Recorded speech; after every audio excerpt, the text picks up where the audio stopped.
के डेट में मुंबई में ऐसे सीरियल देते कि सास बहू ये वो आपस में झगड़ा लगाने वाले सीरियल लेते हैं। ऐसे सीरियल में आप लोग एक अच्छा सीरियल दिखाते क्या कम से कम हम लोग दिन भर थके रहते और मैं हमेशा टाइम पास से कोशिश ठीक हो करता हूँ जाते कि हैं। अच्छे आप क्या ऐसे सीरियल तो हम लोग बैठ के सोचते भी हैं कि ये बोलना चाहिए नहीं बोलना चाहिए नहीं बोलना चाहिए, क्योंकि कभी कभी क्या होता है नेक्स्ट डे का एपिसोड होता है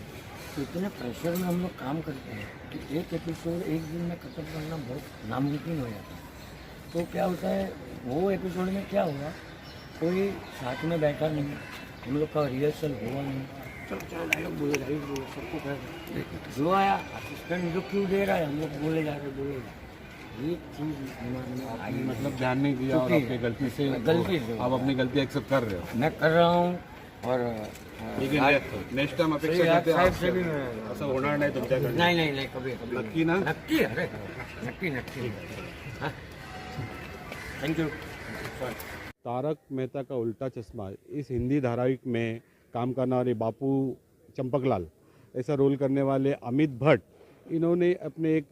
एपिसोड में एक भाग में ऐसा कहा था कि मुंबई की भाषा ये हिंदी है,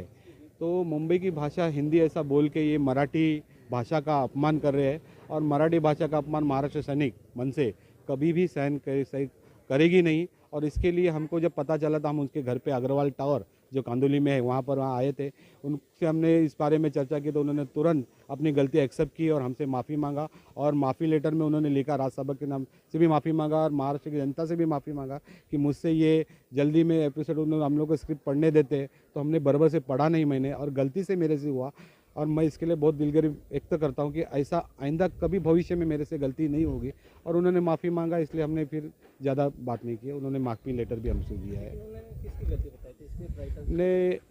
इन्होंने बोला कि स्क्रिप्ट दी थी, हमारा काम भी था देखना और